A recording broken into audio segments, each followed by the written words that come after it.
Estamos de regreso. Muy buenas tardes, estimados colegas. Después de un breve espacio, una semanita. Sí, ¿verdad? Y con tanto calor. Estamos de regreso, no nos habíamos ido, aquí estábamos, pero en el programa sí. No, yo sí me fui. Tú te quedaste porque vives por acá, pero yo sí me fui. Bueno, pues bienvenidos a todos. Mi nombre es Eric Mendoza, mis compañeros Oscar Salcedo. Bienvenido. Buenas tardes. A Rubén, el hombre perfecto, el que no habla, que toda mujer lo prefiere, porque no habla. Por eso nada más, ¿verdad, amigo? Muy bien, pero aún así tiene club de fans.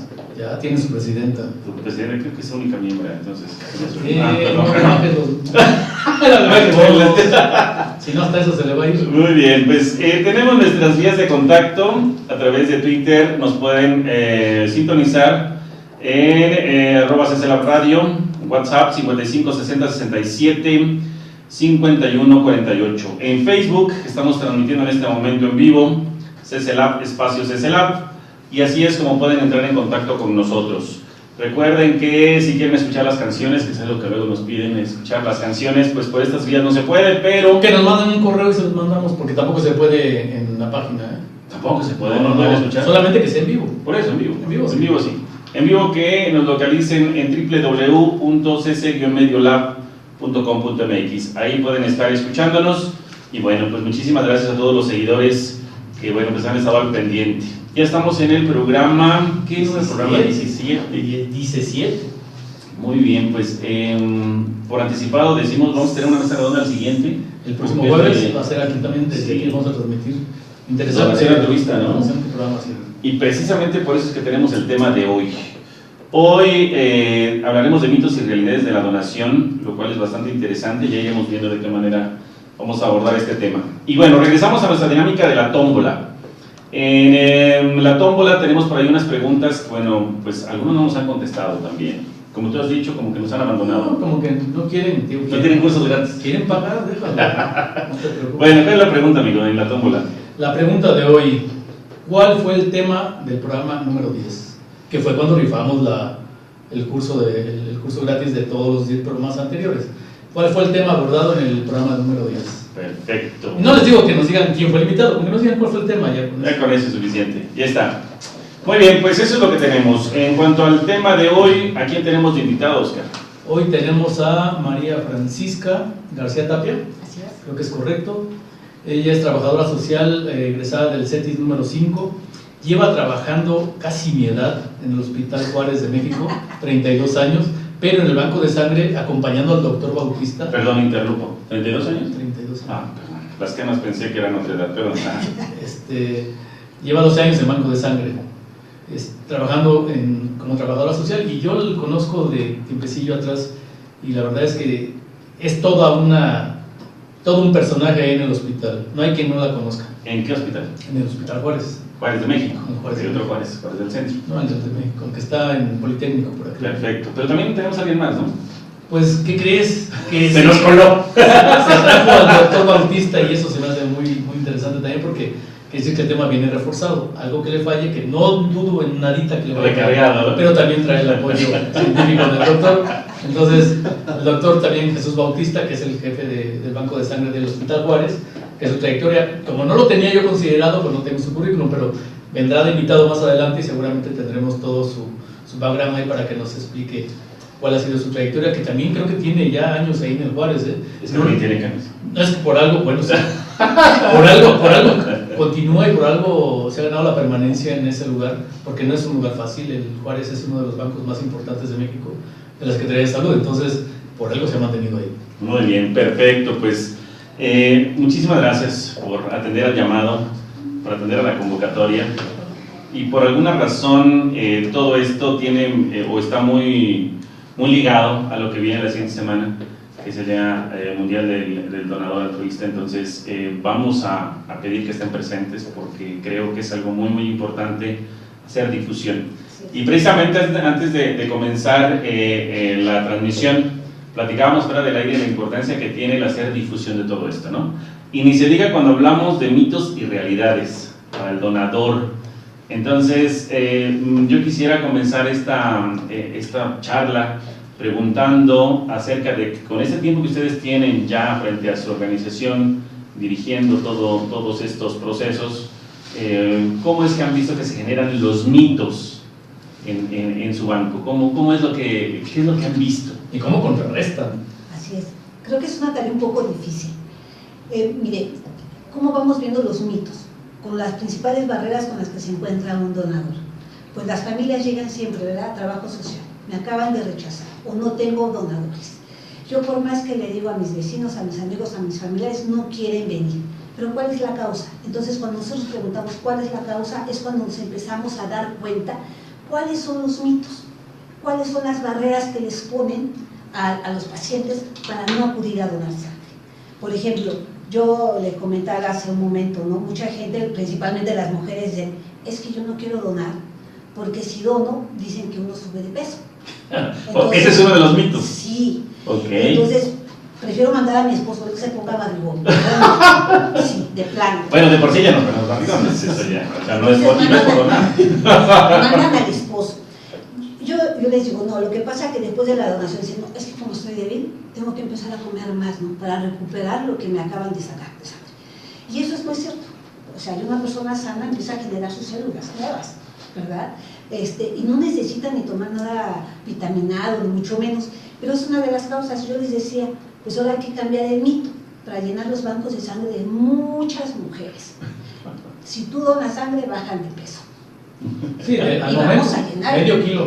Sí, de plano. Entonces, eso sí es por volumen. Entonces, vamos a decir que bajas de peso y vamos a llenar los bancos más que los spas, los gimnasios y las canchas de atletismo, ¿verdad? Pero no es así. La realidad es que ni se sube ni se baja de peso. Claro, ahora, estamos diciendo que mucho de lo que estamos tratando de hacer con la difusión es tratar de quitar esos mitos. ¿Cómo han contrarrestado esos mitos? ¿Cómo es que han trabajado en ello? ¿Han hecho qué actividad? Nosotros, por ejemplo, el día del donante de sangre, que es el 14 de junio, nosotros realizamos un evento en el hospital, donde tratamos de hablar sobre mitos y realidades, qué es la donación, los beneficios de donar sangre, por qué donar sangre, o sea, la necesidad, ¿verdad? O sea, y todas las cosas positivas que generen un ser humano el poder donar sangre. Entonces, el nosotros hacer educación, creo que es una forma en la que nosotros participamos. O sea, cuando nosotros como trabajadoras sociales a veces le decimos, es que tienen que traer sus donadores, porque si no donan, no le transfundo, si no donan, no lo transfundo. ¿Esa es una obligación? Lo estamos viendo como una, o sea, es que es un requisito. No sé si a ustedes les ha tocado. Sí, a mí me tocó, por eso te digo. Este es un requisito. No tenemos que manejarlo de esa forma. ¿Y por qué las trabajadoras sociales te exigen? Esa duda. O sea, yo al menos, por ejemplo, si yo te pido que dones, te tengo que decir por qué sí. Y manejarlo como una necesidad, no como un requisito, algo obligatorio. Entonces, yo tengo que tener esa facultad de poderte convencer a ti, que es una necesidad. Que salgas tú convencido, ok, me lo está pidiendo, pero porque es necesario para esto y esto y esto, ¿verdad? Y no porque le vayan a meter esa sangre a mi no, porque sabes que, no, porque muchos pacientes en realidad tienen cirugías menores donde realmente no van a ocupar sangre, ¿sí? Que por seguridad a muchos médicos piden por lo menos una, por aquello de que no existe el riesgo cero, y pues por lo menos vamos a pedir una unidad por aquello que a ver qué llega a pasar. Pero ante eso hay que convencerlos que es una necesidad, que a lo mejor no es para ti, pero siempre hay una persona que está requiriendo una transfusión, ¿verdad? Y siempre es importante que los bancos de sangre tengan la autosuficiencia para cubrir las necesidades de sus pacientes. Claro, ahora entonces, es un mito el que esto sea una obligación y si no, no me brindan el servicio a mi paciente. Así es. Ahora, ¿esto legalmente está en algún lado? No, que yo sepa. Bueno, vamos a escuchar. Mira, no es una obligación. La donación tiene que ser voluntaria. Inclusive no puede ser remunerada. O sea, ni siquiera ellos, o sea, si a mí me han dicho, oiga, señorita, y allá afuera, por ejemplo, si hay gente que yo le pudiera pagar, nosotros no lo autorizamos así. Aparte, ustedes se ponen en un riesgo, porque sí hay, o sea, sí hay gente a lo mejor que está escuchando las necesidades de los pacientes, de los familiares, y se pueden acercar, casi que yo no deme 500 pesos, ¿no? Pero son acuerdos que hacen externos y que nosotros día a día luchamos de que no se dejen sorprender, no hagan ese tipo de acuerdos. Muchos ya saben la dinámica, saben que pasan, les toman su muestra, pasan el primer filtro, los pesan, los miden, toman la presión, pasan, les toman su primera muestra y ya después saben que en el interrogatorio saben qué decir para ser rechazados. Pero como salen con un piquetito, a veces dicen, mire señora, yo ya doné, y su comprobante lo van a anexar directamente a su expediente. posteriormente nada y pagaron. Entonces no lo hagan, o sea, realmente pero a ver, eso eso parecería más bien una cuestión que, no sé, se convierte en una conducta por la necesidad. Es decir, más allá de, ok, sí, es un mito que hay que quitar, de que no es obligatorio y que por lo tanto como parte del servicio que tienen que darle a mi paciente, no hay nada escrito, ¿es así? En donde me obligue a llevar X cantidad de donadores, que eso es lo que luego está en la radio, o un pariente te habla para decir, oye, es que necesito tantos donadores, y si no, parecería que entonces no me dan el servicio. Pero es una cuestión entonces cultural, o sea, ya lo convertimos en una verdad. Bueno, esa es la Ley Federal de Salud, donde dice que hablando de órganos y tejidos, sí el familiar tiene la obligación de darnos el tejido, el órgano, de recuperarlo. Esto es cuando un paciente verdaderamente está transfundiéndose. O sea, yo en el momento de la gravedad te voy a proporcionar el tejido, ¿sí? Las unidades de sangre que tú necesites, pero hay un cierto compromiso donde el familiar sí tiene que recuperarlo. Ajá. ¿Compromiso? ¿Obligación? Es como un compromiso, o sea, que hacen con nosotros, de que tu paciente lo necesita, nosotros se lo vamos a proporcionar, pero tenemos de alguna forma que seguir recuperando esas unidades y tenemos que sensibilizarlos de que, mira, ahorita tu paciente estaba grave, se le va a dar, o sea, nosotros es una responsabilidad, mientras el paciente esté en el hospital, es una responsabilidad de nosotros, darle todo lo necesario y nosotros trabajar con la familia, con las amistades, de que nos ayuden, ¿verdad?, a recuperar este tejido, porque hoy por su paciente, mañana hay otro, y siempre hay otro. Ok, sí, pero vaya, es un proceso de convencer, más no obligación. No. Eso es lo interesante del asunto, porque ¿a qué voy? Si está escrito en algún lado, o sea, ya me convierte en algo, en algo que incluso es legal en algún momento. Inclusive, que te voy a decir una cosa, si un paciente está hospitalizado, lo dan de alta y no ocurrió la donación, que te digan, como no ocurrió la donación, su paciente se queda hasta que la cubra. Es un secuestro. Una persona ya se tiene que ir a su casa, o sea, está cubriendo aparte un espacio que le sirve a otro paciente.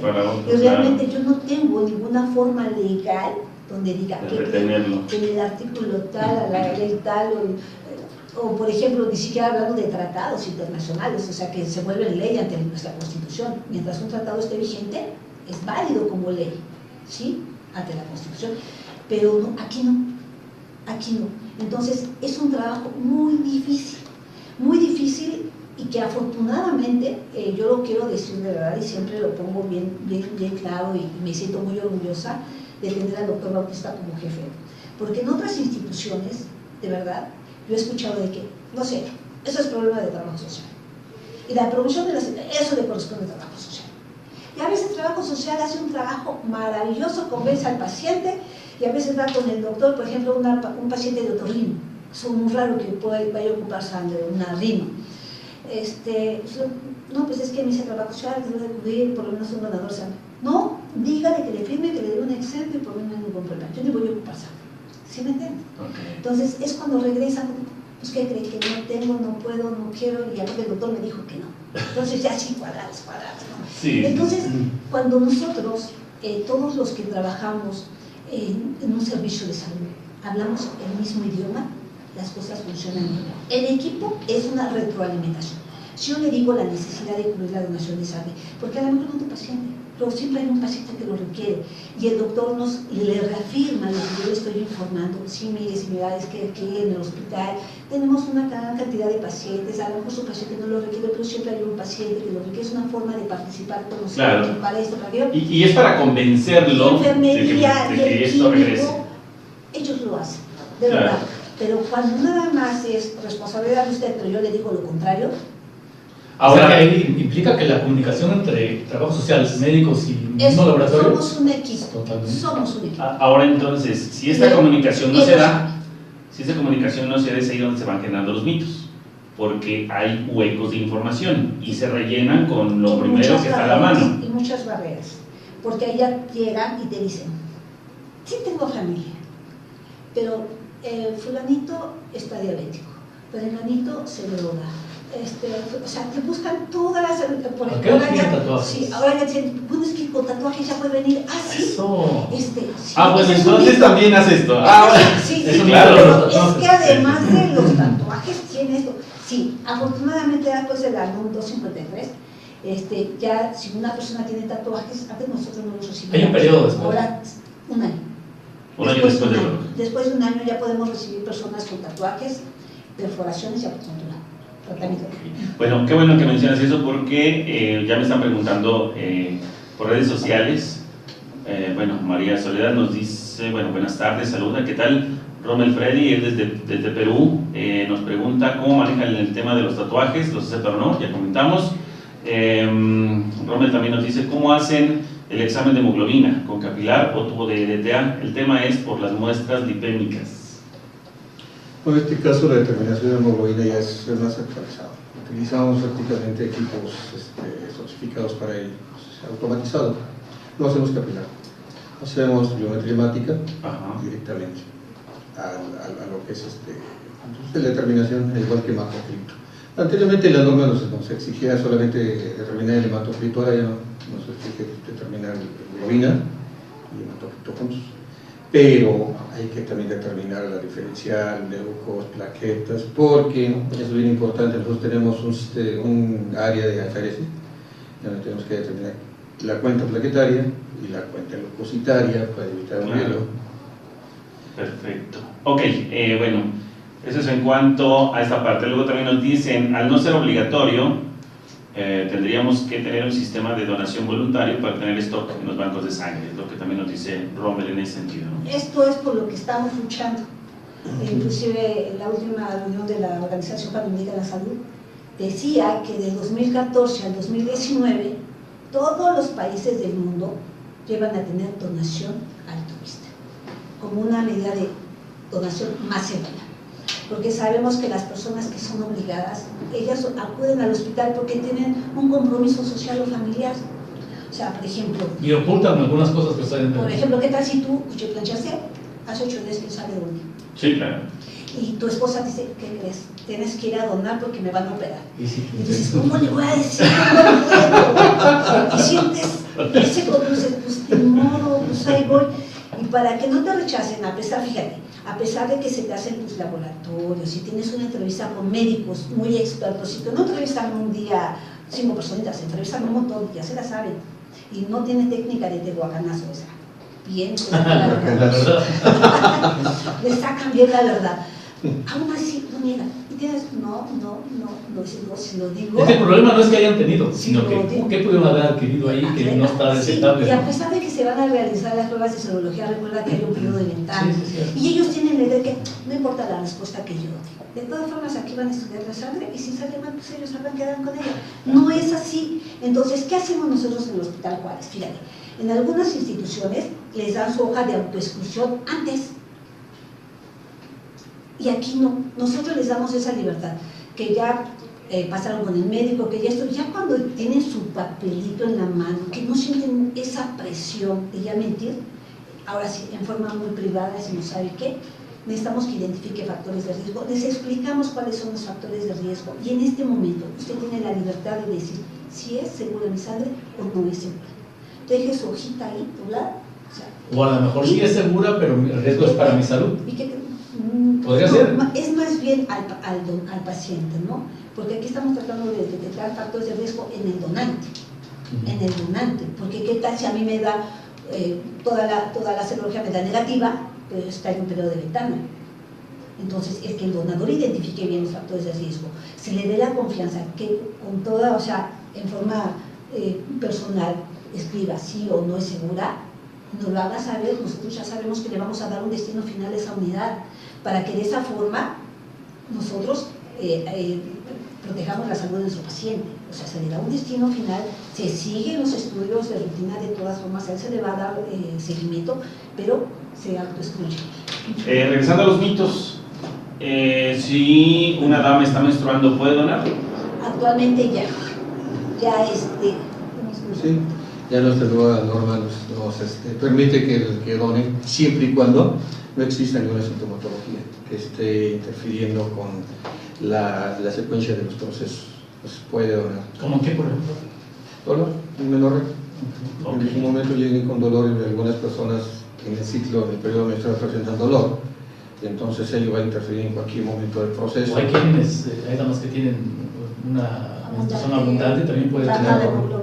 Claro, pero para ello haces la valoración hematológica, la evaluación analítica, entonces tienes un rango aproximado, te permite, dependiendo, ¿verdad?, en qué región estés, tienes valores de hemoglobina, es tu intervalo de rango normal. No me puede. Entonces, Al cabo que se pero pierde el lo volumen. mucho que puede se perder puede una ver. persona en un periodo menstrual, es lo que me toca a mí darlo en la clase de anatomía con mis alumnos, y es una pregunta obligada cuando toco el tema de anemias por deficiencia de hierro, en anemia carencial. Entonces, hay anemias carenciales en las cuales la pérdida es a través del tiempo, pérdidas sanguíneas silente. Pues hay muchas causas, las digestivas, ¿no? Gastritis, esofagitis, diafragmáticas, pólipos, úlceras, gastritis, pero también entra la parte de la menstruación. Entonces la pregunta para él, saber cuánto pierde una mujer en cada ciclo menstrual. Normalmente el ciclo menstrual es de 3 a 5 días, ¿no? Un mínimo que puede perder. A diferencia de quien cursa con hipermenorrea, que son más de los 5 días y mucha cantidad, pues ahí sí. Entonces, Es mucho riesgo para el Pero por eso la entrevista previa, en donde La todo valoración. esto se cuestiona para tratar de que se detecte y no tenga riesgo, sobre todo el donador. Claro, Y los laboratorios. proteger al donador siempre. Sí. Bueno, antes que nada, discúlpenme, me vine de colado y gracias por permitirme estar aquí con ustedes, ¿no? No se preocupe, doctor, pero la verdad es que está dando muy buena información. De hecho, nos siguen preguntando, ya se empezó aquí la pregunta de Facebook, pero mencionaban que en Aguascalientes no están aceptando cierto tipo de donadores. Ojalá nos puedan repetir la participación, es bastante interesante, ya no lo alcancé a leer. Pero bueno, veamos a Mayra Milagros, que nos hizo una consulta. Personas que fueron transfundidas alguna vez en su vida, ¿los aceptan como donantes? Gracias. Sí, hay un rango en la línea de la cronología del historial médico, más allá de 12 meses, un año. Un año. Un año. Para Ahora, ese plazo eso es de- bien importante, es bien importante porque ahí nos crea una incertidumbre, porque ahí no es solamente es una transfusión, puede haber más, o puede ser de diferentes hemocomponentes. Ahora, es bien importante mencionar que hay ciertos hemocomponentes que son más inmunógenos, más potenciales que otros. El plasma, por ejemplo. Okay. Se van muchos complejos inmunes, ¿no? Sí. Plaquetas también tienen un sustrato inmunógeno. Claro. O sea, depende. Entonces, Claro. eso te permite, a través de tu entrevista médica, detectarlo. Ahora, precisamente en eso, Rommel nos dice, si hacen biometría hemática siempre van a pasar pacientes con problemas lipémicos. Eso recién se va a evidenciar en el área de fraccionamiento. Cierto, pero lo debe detectar antes. Tú cuando realizas la analítica en tu biometría hemática, al realizar como tal la consumación de tu tubo seco, que es el segundo tubo que tomas para la serología, se evidencia la lipemia. Tú sabes que el porcentaje de lipemia te va a interferir con el valor de la serología, que es lo importantísimo. Entonces, en esos momentos tú no lo aceptas. Es más, tu inserto dice, en caso de lipemia, queda a consideración del encargado responsable de la serología, aceptarlo o no aceptarlo. Pero nosotros, por seguridad, no lo aceptamos, porque no vaya a existir alguna interferencia con el resultado serológico. Si así, te comentó Francis, estamos ante una situación de periodo de ventana, más el riesgo residual de los factores infecciosos, más alguna interferencia por lipemia, entonces hay riesgo. Tampoco células rojas sirven ahí. Bueno, Las células rojas, los eritrocitos, sí, como paquete ahí sí podría servir. sí, lo podemos en su momento, pero ¿sabes cuál es el problema que comenté ahorita? La serología. La serología. ¿Cómo le haces? ¿Cómo le hago? ¿Cómo determino? ¿Cómo dices que el eritrocito sirve, pero si ¿qué tal Exacto. tiene ahí? Ya lleva información. Sí. Además, estamos sentados en un barril de polvo. Si tú en su momento tienes duda en el escrutinio serológico y mejor darlo de baja, no puedes poner a disposición alguna incertidumbre diagnóstica y la pongas a disposición y se transfunde, y desafortunadamente, ¿qué tal si te brinca después una reactividad? Sí, sí, sí. ¿Qué creen que ya se transfundió en pixo, ya se transfundió en pediatría? Hay muchos hombre, casos así. no te la acabas, ¿eh? Sí, sí, cierto, es Por un eso yo problema. creo que es bien importante las indicaciones, que la orden especifique, ¿no? Que un día antes se evite Sí, claro. alimentos grasos, que elimine los lácteos, que tome abundante agua. Eso de alguna forma favorece el que un banco de sangre tenga menos rechazados. Ahora, pero esa información, y lo comentábamos al principio, tiene que saberla el donador. Es decir, hay un montón de mitos o, decíamos, barreras que el mismo donador se genera. A veces por el temor a ser picado, a veces por no ver sangre, lo que sea, pero hay otros mitos que se generan precisamente porque no hay información. Y todo lo que estamos diciendo ahorita puede ser una autobarrera porque él está creando en sí algún pretexto para no donarlo. Ahora, por tomar el piquete, ¿no? También, son unas agujitas muy pequeñitas. No, sí. Bueno, fíjense que a ese respecto, Laura Isabel nos dice: ¿qué hay acerca de donar con venas delgadas y profundas? Ese es un problema. Es un mito, es un problema. Sí, es un problema. ¿Qué hay alrededor de esto? Sobre todo porque, bueno, pues habría que ver las características de la persona, pero si de entrada nos dicen venas delgadas y profundas. Venas delgadas tienen lo más tendencia de que estén muy frágiles, vaya a haber alguna ruptura al momento de la flebotomía. O sea, la toma de muestra inicial analítica no hay problema. La tomas hacia el abordaje, tomas tus tubos convencional. El problema es al momento de la flebotomía con una aguja de mayor calibre, y al estar constantemente realizando como tal el bombeo para que exista mayor fluidez en el flujo sanguíneo, es ahí el riesgo, se vaya a romper. Okay, entonces rompe, y entonces tienes que desechar la unidad, lastimas el brazo, lastimas a tu donador. Eso sí es una realidad, entonces hay que ver esas características Me decía una vez una Por eso se señorita, les hace una valoración de la anatomía venosa. oiga señor, dice, nos ponen una hoja más delgadita, o tiene que llenar una bolsa de 450 mililitros.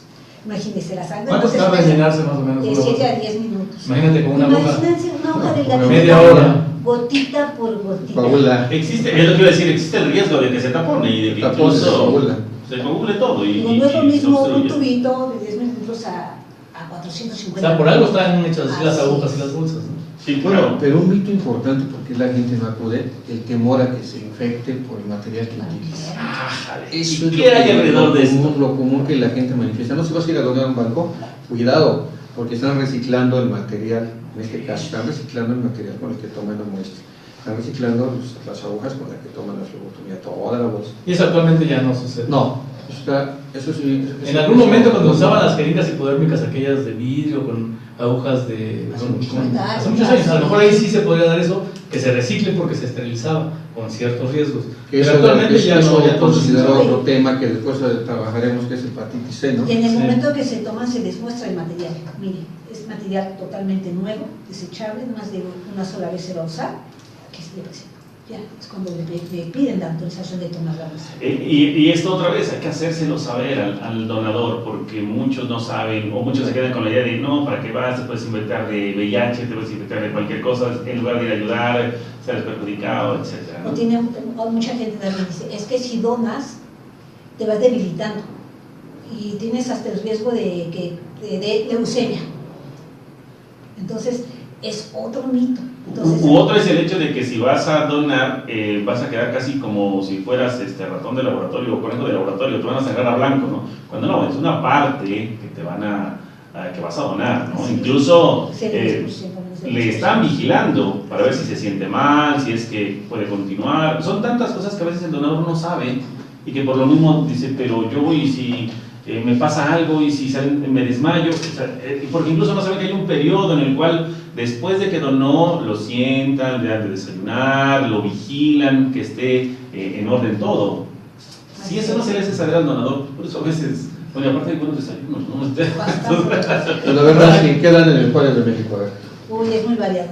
Muy variado el menú. Se les da la carta, ¿eh? Ajá, sí. Ahora, pensando un poquito en los mitos. Ajá.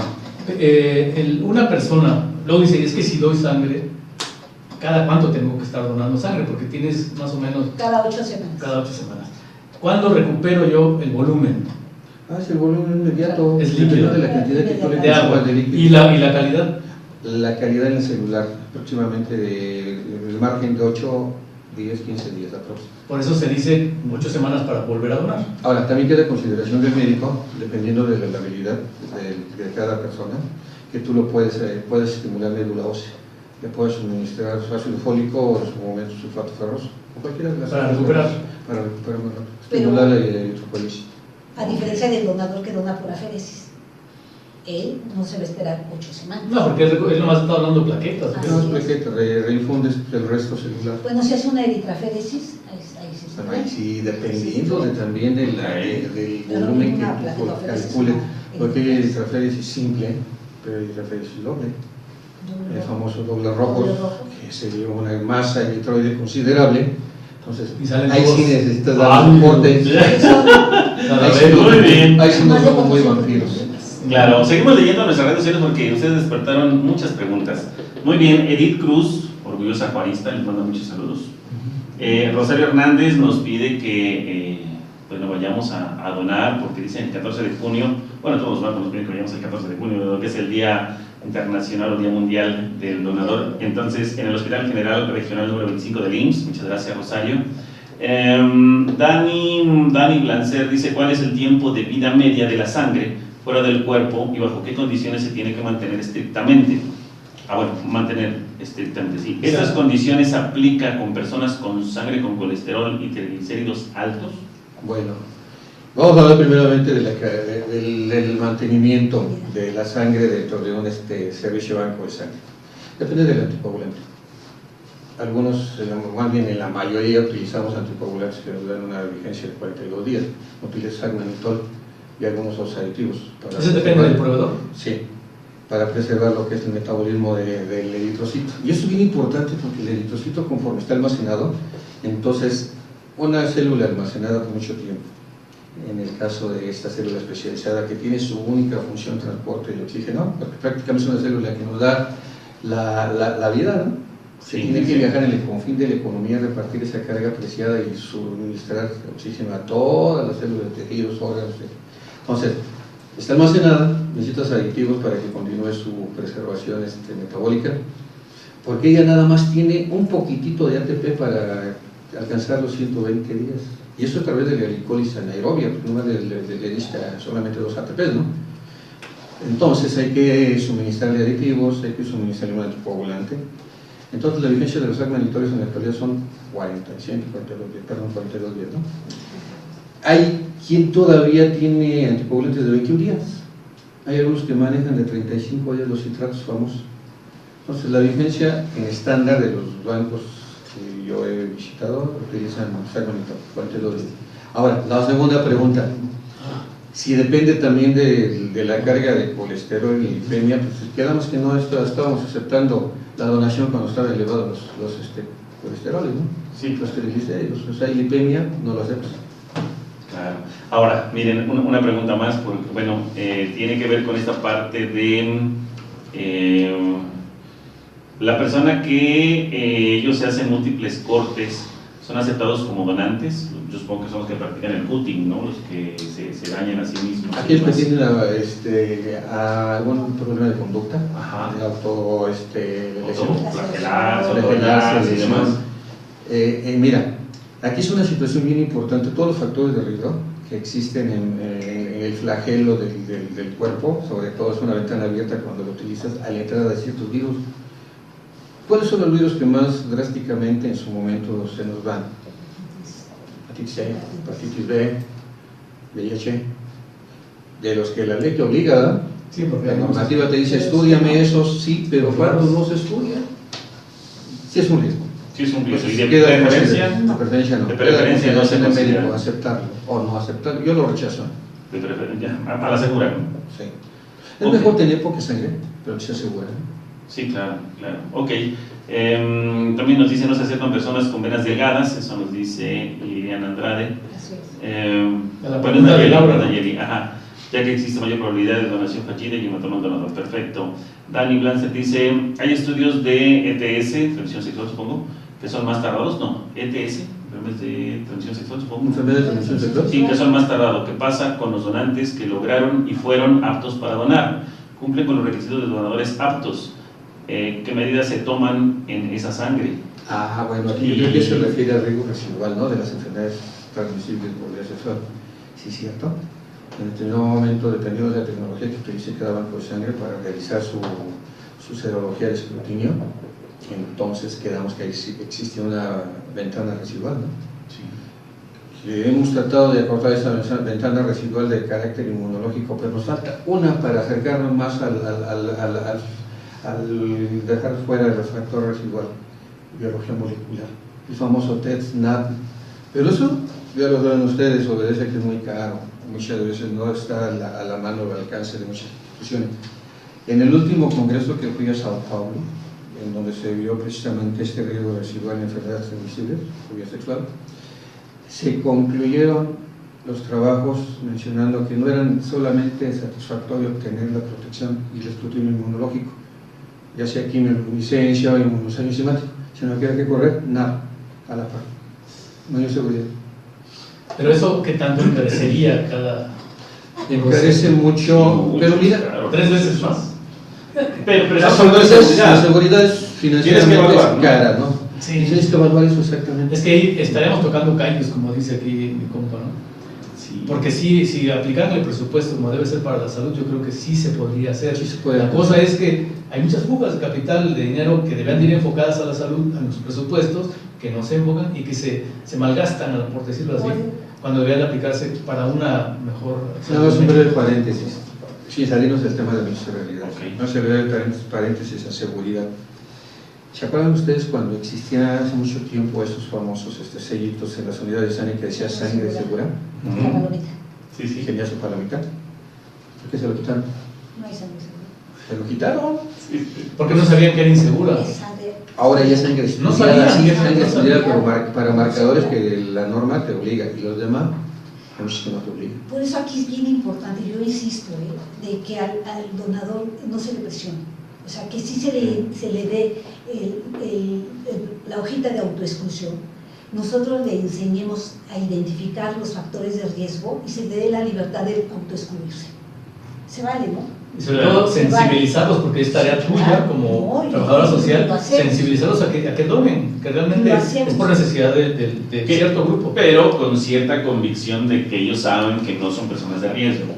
Porque de verdad, si no, ya la cosa pasaron, cambia, se van a entrar pasaron pozos. todos los filtros, te juro, pasaron todos los filtros, donaron, tienen su comprobante y es ahí cuando nosotros intervenimos para darles la plática sobre identificar los factores de riesgo, porque eso es bien importante. Claro. Yo como les digo, sí dependemos mucho de los laboratorios, de la historia clínica, pero mucho de lo que ustedes nos informen. Entonces, ahorita no tienen necesidad de mentir, ya tienen en sus manos un comprobante para que realicen cualquier trámite. Es el momento de decir, tengo un factor de riesgo, no lo tengo, porque eso nos va a ayudar bastante. Claro. Eso nos va a ayudar bastante. ¿Y qué Es factor otro, de riesgo? es otro Así es. Si hubiera mucho donador voluntario, no tendrías que, No ni siquiera que tendríamos decirle. Tanta necesidad de estar de Es que estrategia. esa es la situación, como no hay. Esa es nuestra finalidad. Claro. Por eso del Día Mundial del Donante de Sangre, educar. Claro. O sea, si nosotros, si gustan, pueden acudir al hospital cuando se realiza una donación, pero ese día, el 14 de junio, más que ir a donar, lo que queremos es que estén en nuestro auditorio.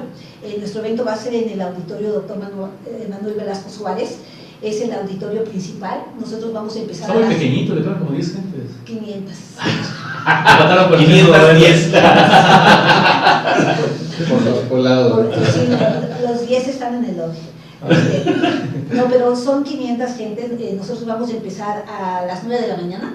A las 9 de la mañana vamos a empezar con la recepción de toda la gente que nos quiera acompañar y vamos a terminar aproximadamente a la 1. Vamos a tener pláticas informativas sobre por qué donar sangre, la necesidad, ¿verdad?, de que acudan, los beneficios, porque también existen beneficios cuando se dona sangre, mitos y realidades, seguridad transfusional. Estamos convocando a nuestros donadores altruistas y que han sido muchos. Este año afortunadamente se incrementó y al final vamos a tener un evento cultural. Entonces es una sorpresa. Va a haber regalitos, sí, va a haber Va a estar el ¡Qué sorpresa! Va a haber sorpresa. ¡No! ¡Qué sorpresa! Es lo primero. Sí, No, para que no se el chiste es sorprendan vayan, es tanto. para que la gente diga, no, hay que ir, porque ya Sí, me dijeron claro. que va a haber, qué tal si no les gusta el rock. Exacto. Entonces mejor era así. Es más, Exacto. va a haber boleros. Llevo mis Van a zapatos volar. sucios. Ahora voy a Vámonos al tema musical porque Muy bien, pues entonces vamos con el tema musical que Francis nos está compartiendo y regresamos en un momento.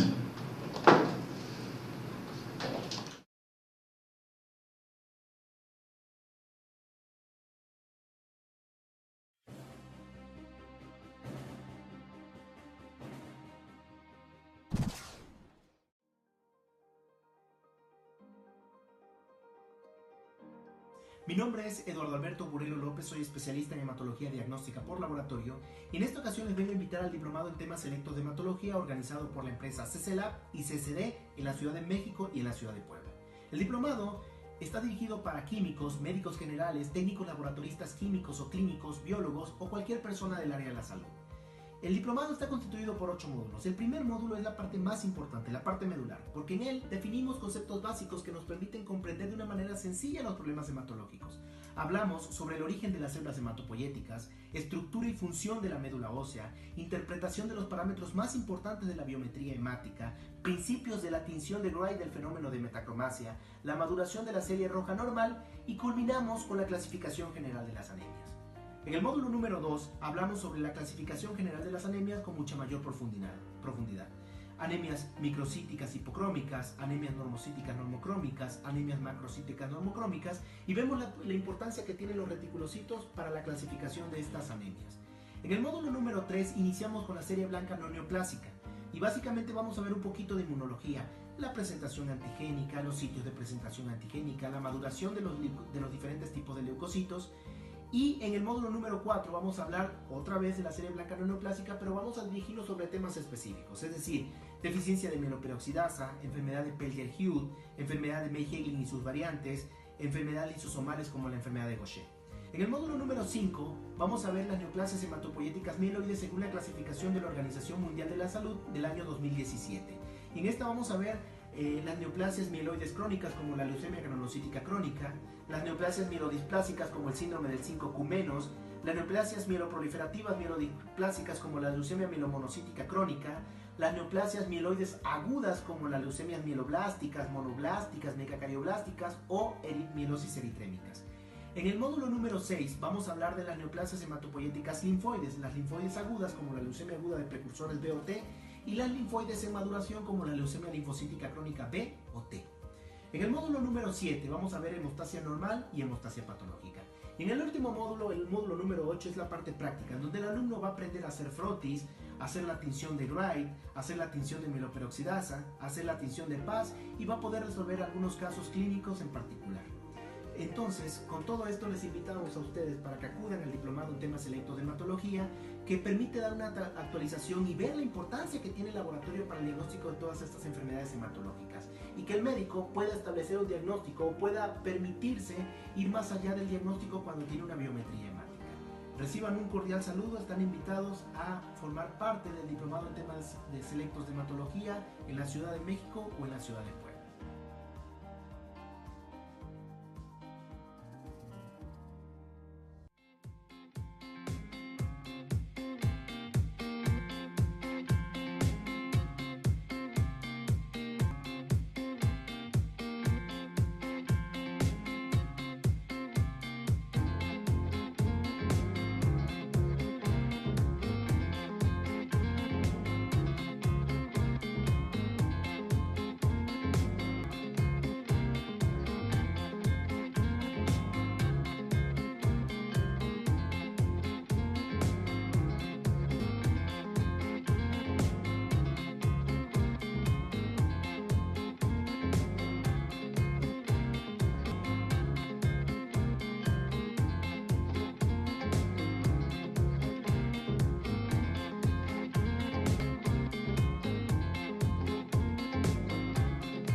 Mi nombre es Eduardo Alberto Burelo López, soy especialista en hematología diagnóstica por laboratorio y en esta ocasión les vengo a invitar al diplomado en temas selectos de hematología organizado por la empresa CCLab y CCD en la Ciudad de México y en la Ciudad de Puebla.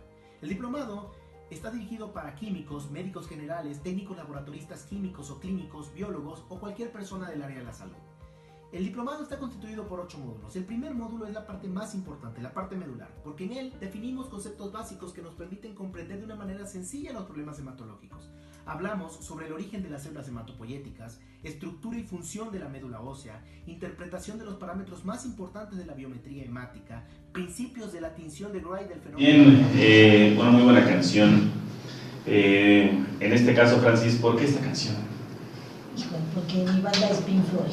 Ok. ¿Cuándo la compraste? ¿Cómo está el asunto? Yo me considero un diamante loco. Yo había escuchado que eres un diamante bruto. No, loco. Muy Eso bien. la decía, me llamo diamante loco. ¿Te gusta mucho la canción? Sí. ¿Lo dijeron por ¿Te ahí? transporta? Uf. ¿O requieres un churrito o algo? No, sin nada. churrito, pues, Sin churritos ya vuelas. Ya de por sí ya. Ahora, por ahí nos contaron unos pajaritos que tú contagiaste al doctor de esta música, de esta... Sí, él le gustan los dos. También es un grupo que me gusta a mí, pero casi como que Pink Floyd no, ¿verdad? No lo manejaba, no. ya lo maneja. Ahora le gusta, creo que su disco que le gusta más de Pink Floyd es La División de la Campana.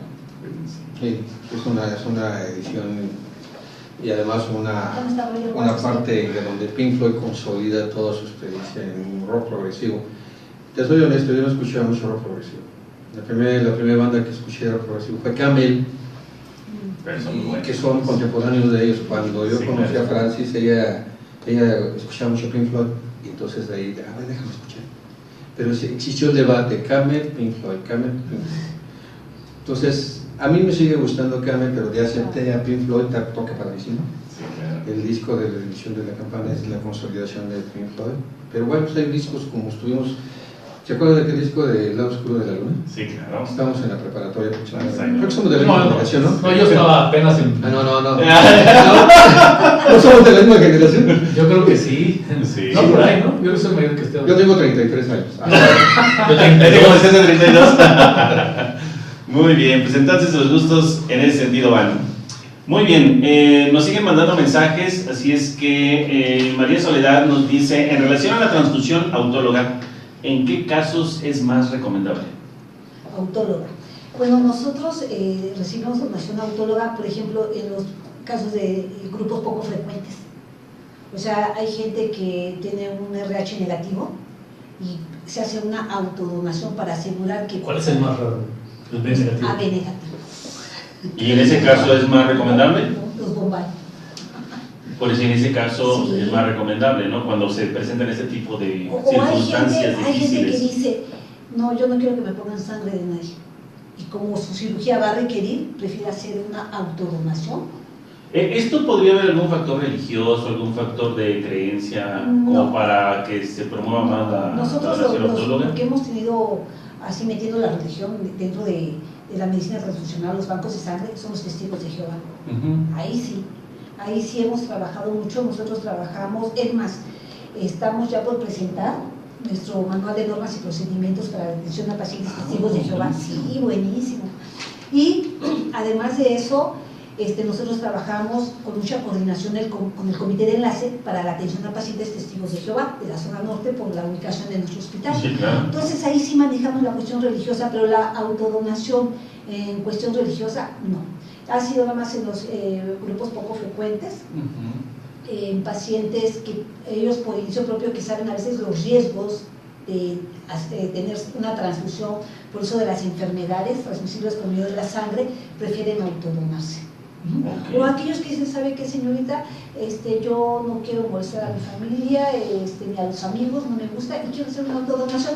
Ahora, la autodonación debe tener una función, porque, por ejemplo, si es una cirugía menor, una autitis, una rinocentoplastia, algo así, y no va a ocupar la sangre, yo estoy sometiendo al paciente como si a un procedimiento y no la va a ocupar. Y la finalidad es que él ocupe su sangre, ¿verdad? Pero Entonces, no, está no existe el riesgo, autodonando. aunque existe el riesgo o puede no existir riesgo. Aunque no existe el riesgo.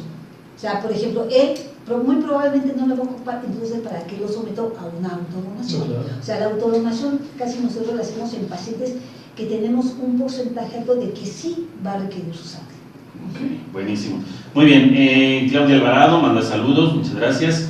Adriana Carral dice, en México, aparte de que existen muchos mitos, no se tiene la cultura de donar altruista, de la donación altruista. Yo creo que hace falta más campañas de donación para informar y sensibilizar a las personas. Pues, En ese sentido, ¿ustedes hacen campañas, manejan algo así? Yo aquí difiero un poquito. Ok, ¿Se vale, verdad? ok, Se sí, vale, por se vale. supuesto. Yo considero que las campañas no funcionan porque no hay educación. Primero hay que educar para que las campañas sean exitosas. Si mira, si a nivel escolar se les empieza a decir a los niños, por ejemplo, ¿qué es la sangre? Lenguaje muy sencillo, muy coloquial. A lo mejor en secundaria ya les puedo decir qué es la sangre, en qué se emplea, cómo se obtiene, y a lo mejor ya en preparatoria ya es un lenguaje mucho más amplio.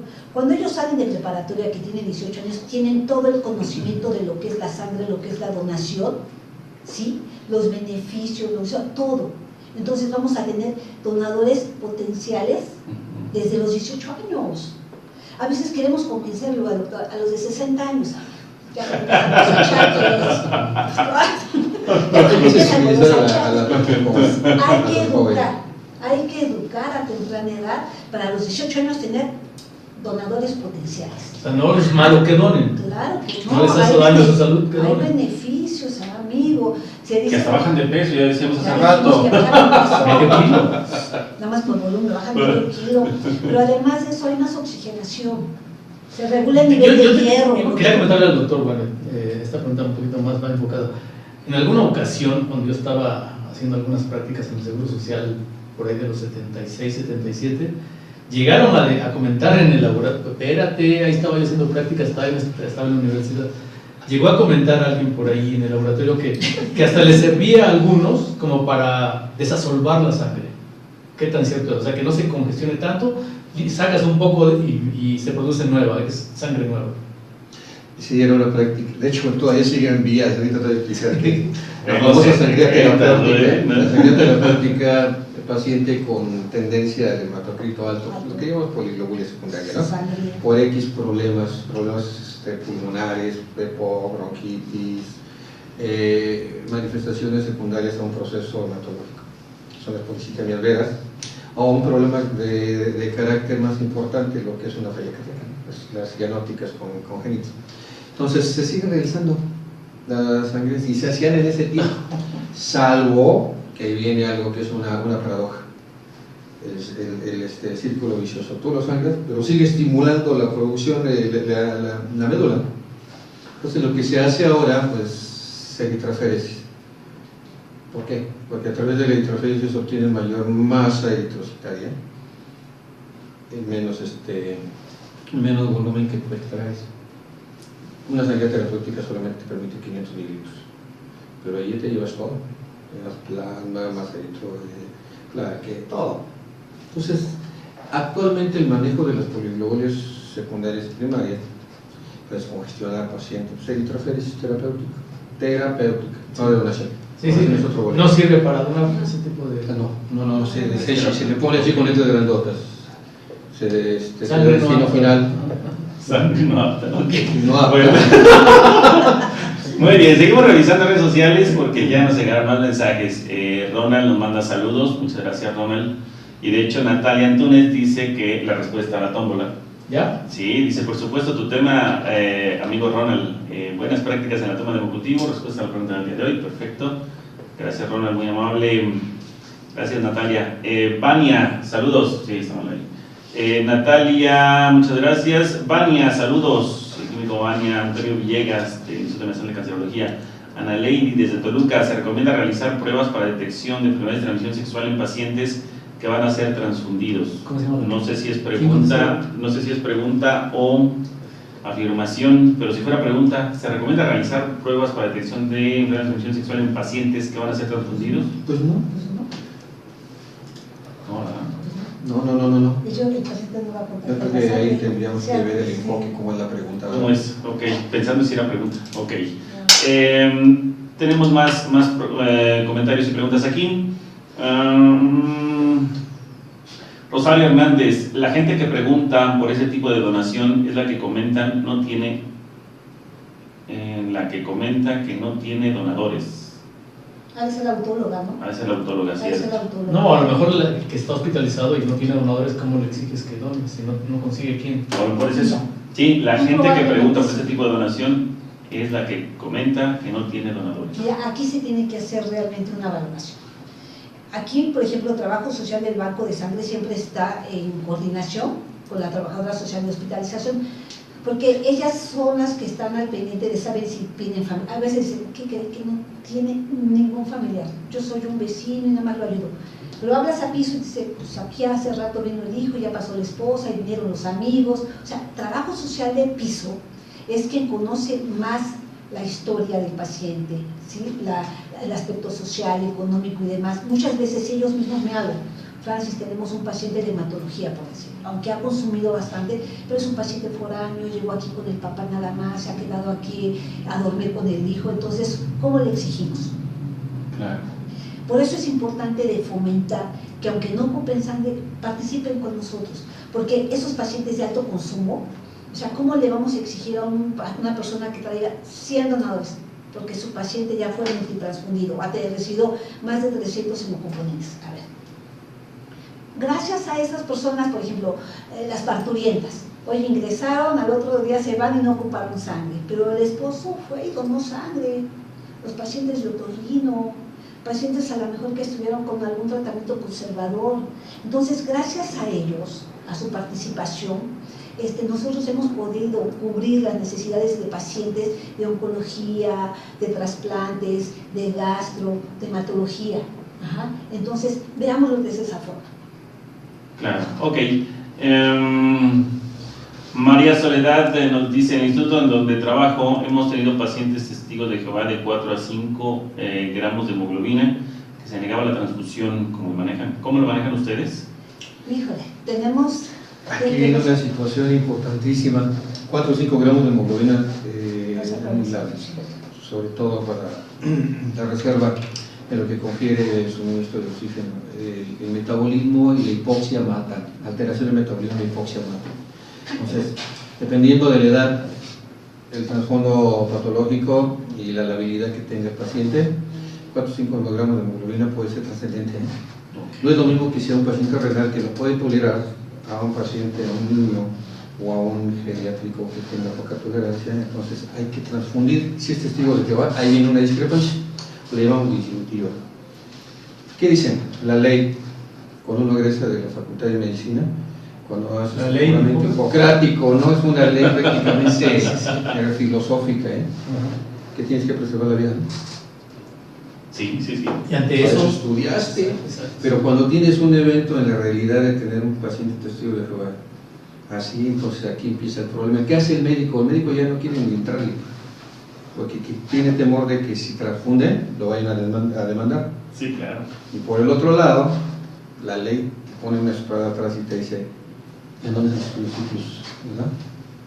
Entonces, muchas veces eso trabajamos en la elaboración del protocolo de testigos de Jehová, en el escenario de ser programado su cirugía, pero aprovechamos ahí meter esta parte, la parte de la urgencia.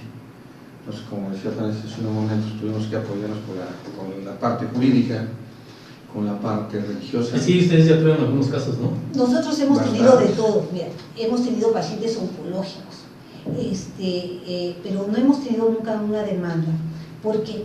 Porque a pesar de que el médico estudió para preservar la vida, existen leyes y desafortunadamente el paciente tiene derechos, tanto derecho al médico como derecho al paciente. Y les puse otra vez un ejemplo, les digo, o sea, ¿qué es un derecho? O sea, y qué es una obligación. Hay que identificar lo que es un derecho y lo que es una obligación. Sí. Entonces les puse un ejemplo bien sencillo, les digo, bueno, el derecho a elegir con quién casarse, ¿es un derecho o una obligación? Es un derecho. Yo tengo el derecho a elegir con quién casarme, pero mi derecho termina donde empieza el del otro. Porque, no vas a contestar, porque si yo le digo a Oscar, quiero ejercer mi derecho al matrimonio y te he elegido a ti para casarme, ¿tú qué dirías? Pues no, exacto. Entonces, mi derecho, pues, pero ¿por qué, Jorge, Oscar? Yo quiero valer mi derecho a casarme y ya te elegí a ti. ¿Por qué estás negando mi derecho a casarme? Falta mi derecho. Así es. Entonces mi derecho termina donde empieza el otro. El médico tiene derechos, pero el paciente también. Y a pesar de que el médico, porque siempre se nos dice, es que yo estudié para salvar vidas, y siempre lo hace, es polémico. Entonces, también hay que respetar el derecho del paciente. Puede ser no un paciente testigo de Jehová, pero decir, soy de un paciente oncológico y que no quiero quimio. Es que si no le doy quimio, se va a morir. No quiero. También tiene un derecho. Y no es cuestión religiosa. Y no es cuestión religiosa. Lo mismo aquí. Aquí el paciente, existen tratados internacionales. Hay que leerse los tratados de Lisboa, porque ahí vienen los derechos del paciente. La norma, la 003 del expediente clínico, donde también dice que el paciente tiene derecho a decidir sobre su tratamiento. El artículo 4, derecho a la salud, pero ahí dice que el paciente es un individuo biopsicosocial y espiritual. Ahora el paciente también es espiritual y tú no puedes violar ninguna de esas esferas. Tenemos que ser muy cuidadosos en todo eso. Hay que ser honestos que el paciente testigo de Jehová puede morir y no levantarte ningún acta siempre y cuando hayas respetado sus derechos. A lo mejor son extremosos. Es, por ejemplo, los árabes. Es que son fanáticos, están locos, pero para ellos está arriba de todo, arriba de la familia, arriba de todo. Entonces, son valores. Tu valor no es el mismo que el mío, ni el tuyo. Hay mujeres o personas que se sienten ultrajados, violados, cuando dicen, yo toda la vida he respetado el decálogo, por ejemplo, y ahora por haberme transfundido no voy a tener derecho a la siguiente vida. ¿Sí me entiendes? Entonces, sí, claro. A veces ellos prefieren morir, entonces hay que ser muy respetuosos. Por eso la necesidad de hacer este manual de normas y procedimientos. Es más de cultura, ¿no? Y dice el doctor, o sea, afortunadamente nosotros, y lo hemos manejado con mucho respeto, y siempre se les ha hablado con la verdad, los pacientes programados se les ha hecho el procedimiento que dice el doctor, y hemos manejado muy bien. Ahora, existe otra parte, donde nosotros hablamos con el comité de enlace y nos decía, aquí ni se les destierran porque tomaran algún, aquí es el derecho de conciencia, ¿sí? Entonces, si tú decides, aunque eres testigo de Jehová, de que pues eso se aceptó, nadie te va a desterrar, pero ya es a conciencia propia. Entonces, aquí es la ley de los principios. ¿Y los niños? En los niños, hijos de testigos de Jehová, ¿qué? Ok, cuando hay niños que antes decían, es que hasta los 18 años se considera que puedes tú decidir sobre tu cuerpo. No.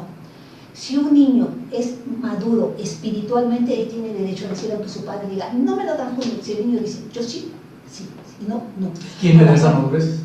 Ellos mismos la adquieren. Hay niños que pueden tener 8 años, tener una pero verdadera madurez espiritual. Ahora, ¿quién define esa parte? Es un poco complicado, ¿no? Claro, se tiene que avisar al Ministerio Público. Claro, si el Ministerio Público, que no... tú avisas al Ministerio Público, tengo un caso de un menor así, el papá dice que sí, la mamá que no, tampoco voy de acuerdo, urge esto, entonces si el Ministerio dice, ¿se transfunde? Se transfunde. Ok, ajá. Muy bien. Pero esos son hay mucho más. Pero Esos son no, eso es... bueno, es algo que incluso no conoces. El paciente testigo de Jehová depende de la es una religión que polémica. profeses y todo esto. Polémica. Claro. Seguimos con las últimas preguntas. Nos preguntan, hola, buena tarde. Una pregunta: ¿en qué afecta la caries en la donación? ¿Hay alguna?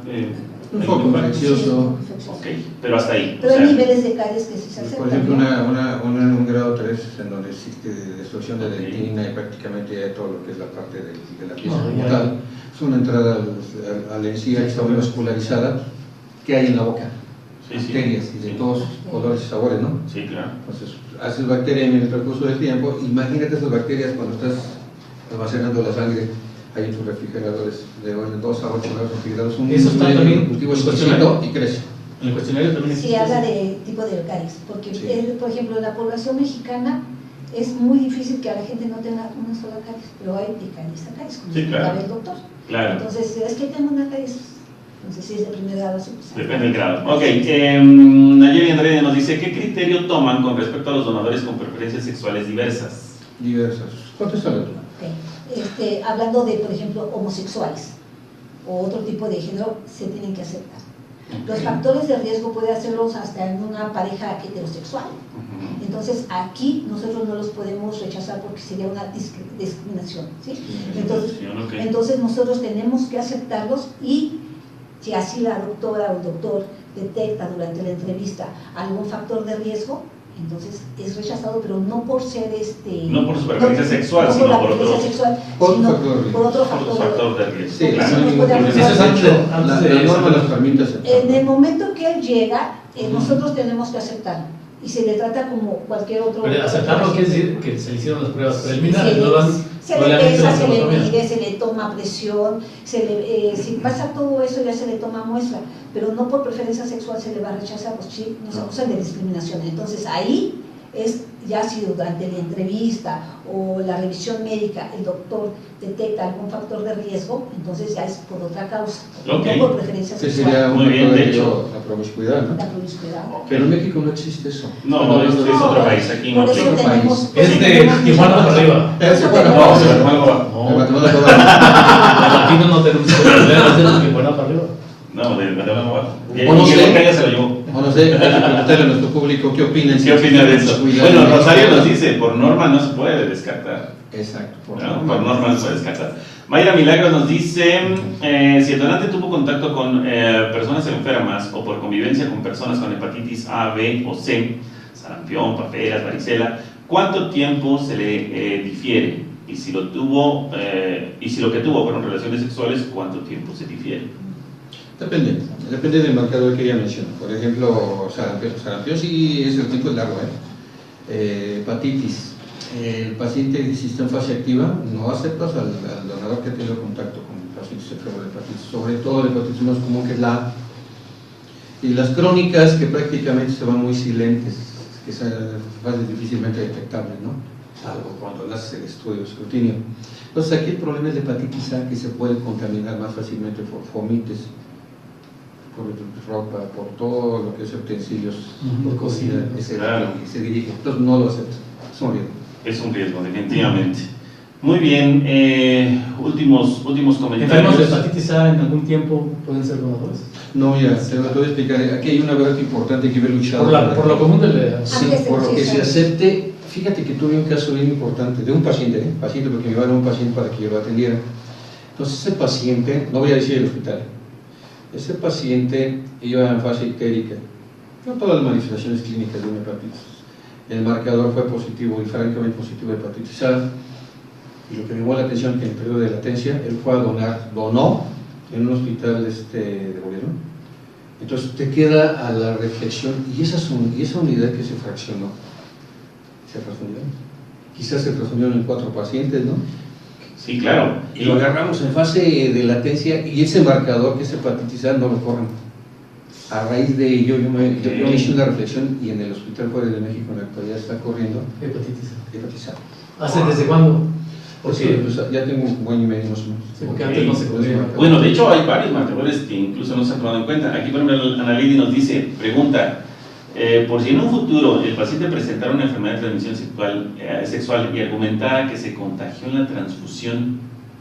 Eso es importante, claro. No dista que de todas las probabilidades en lo que hablamos del famoso sesgo de riesgo del proceso infeccioso o el periodo de ventana, es un riesgo residual finalmente, ¿verdad? Sí, claro. Pues, en alguna situación sí se puede contactar. Por ejemplo, decirte en VIH, como lo refiere el doctor Rodríguez Mollado, en 1,5 millones de transfusiones. Si le toque ese boleto, Sí, pues, es probabilidad, Pues, Por eso que comenté hace unos momentos que hay que correr serología de escrutinio de seguridad que inmunológica, nada, a menos seguridad. claro. Más seguro. Es mejor invertirle aquí para que tú tengas un producto en el punto de vista infeccioso seguro. Claro. Pero regresando a su pregunta, o sea, sobre personas que quieren donar y que padecieron hepatitis A, ya se acepta, siempre y cuando hayan padecido la hepatitis antes de los 10 años. No después. No. Antes de los 10 No. A lo mejor quiere donar a los 40 y tuvo una infección a los 16, 17. No, antes de los no. 10 años. ¿Por qué? ¿Cuál es la razón? Anteriormente era una situación tajante de no dejar a nadie hablando exclusivamente del marcador de A. Entonces ahora da una ventana de facilidad a aquellos que tienen el rango que comentó Francis de edad. Antes se supone que tu sistema inmune ha madurado y tu sistema inmune a través de interferones ha batido ese antecedente que tiene vida. Okay. No así con las crónicas, que son las B, la C y otras más, la D y todas las que forman parte de la abecedario. Entonces, en las crónicas no, porque esas son silentes, no sabes en qué determinado momento el marcador te puede marcar muy alto, dependiendo de la carga. Entonces, antes del tiempo que como mencionó Francis, sí puede donar. Okay. Después, Sí, es una pregunta no que- puede donar, después sí. Perfecto. Esa es una pregunta personal que yo tenía por ahí. Bueno, vas para allá, pero-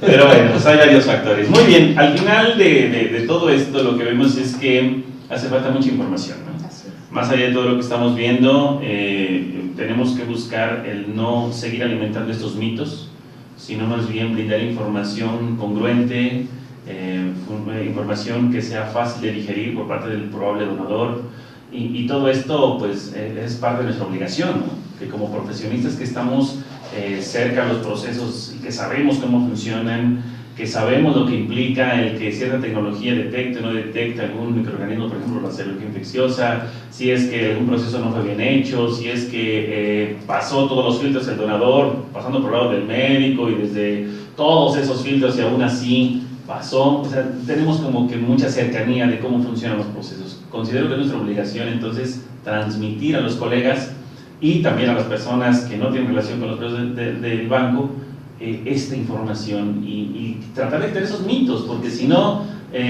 tarde o temprano pues nos llega la bolita a nosotros, ¿no? Así Tarde o temprano vamos a necesitar de un banco de sangre, tarde o temprano vamos a requerir que se nos genere una transfusión.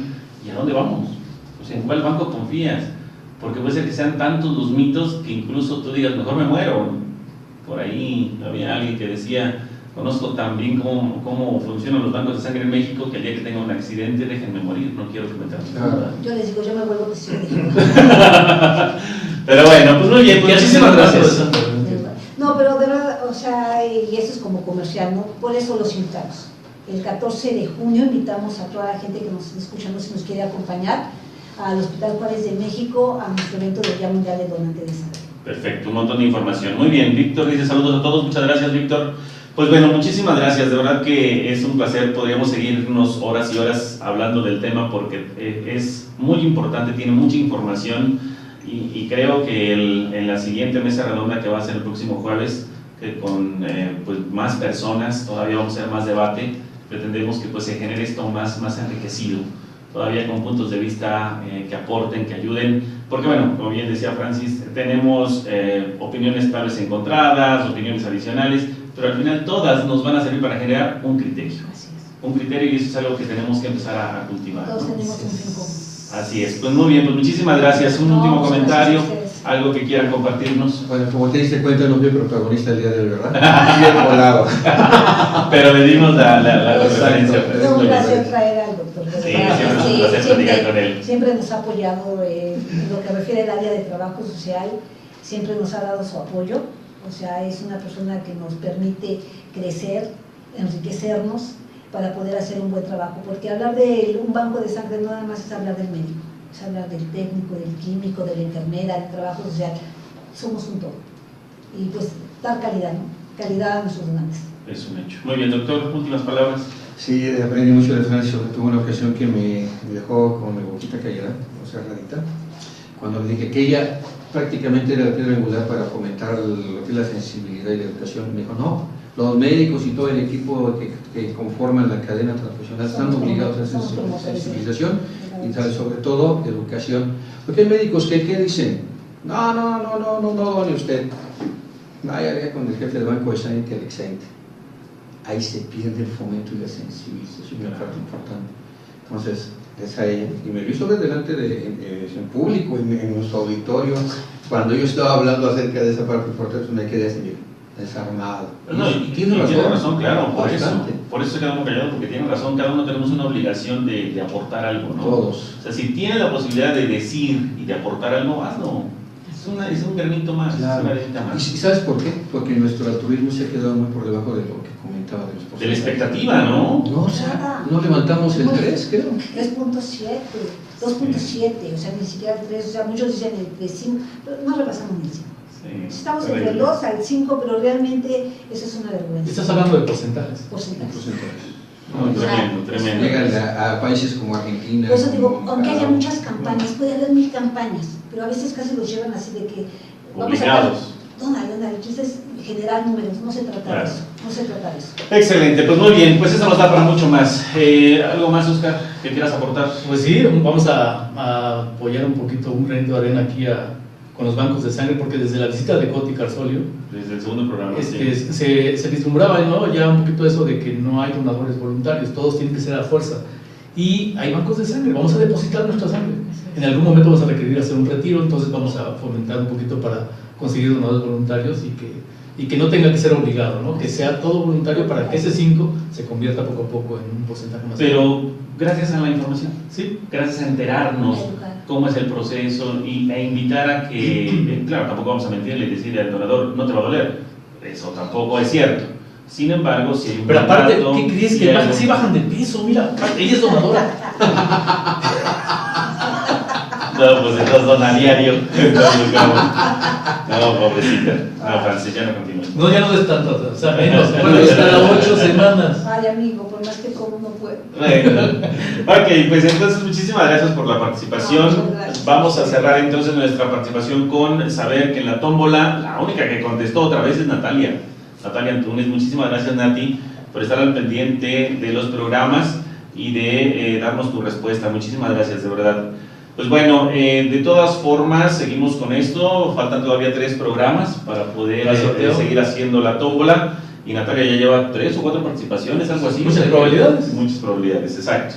Pues bueno, por nuestra parte es todo. Muchísimas gracias que nos han acompañado todo este tiempo. ¿El jueves es a las 4 a 5 igual o el 4 a 5, pero tenemos un anuncio más. Vamos a estar en el evento de Biorrad que están organizando en la UNAM, precisamente porque se festeja también el Día de la Acreditación. Entonces vamos a estar participando en una mesa redonda con los bancos de sangre acreditados. ¿Se va a transmitir? Se va a transmitir. Biorrad tiene ya la liga, se los vamos a compartir si todavía no la tienen. El compañero Víctor Baltasar, él nos ha ayudado a hacer difusión de la liga y demás. También nos lo ha dado la entidad mexicana de acreditación. Su servidor va a estar como moderador de la mesa redonda. Terminando, me toca dar una participación en verificación de métodos. Y posteriormente nos vemos aquí de 4 a 5 para continuar con otra mesa redonda, pero ahora con nuestros invitados para la radio. Okay. Entonces va a ser una jornada interesante, precisamente. Y ellos tienen su evento también en el Juárez. Sí. O sea que echen pero ya vienen para acá, ¿no? Sí, ya no, para acá. Pero me refiero, nosotros tenemos actividad en UNAM y ellos tienen actividad en el Juárez. Y nos vemos aquí. Todos aquí nos tenemos que reunir. Sí, claro. Si les gustó la experiencia, yo creo que tienen que. Si no les gustó, de todos modos. No, estamos muy contentos. Muchas gracias. Sentimos muy en familia. Muchas gracias. Muchas gracias. Gracias a ustedes. Pues bueno, pues muchísimas gracias a todos, muy amables, nos vemos a la próxima. Hasta pronto. Hasta la vista.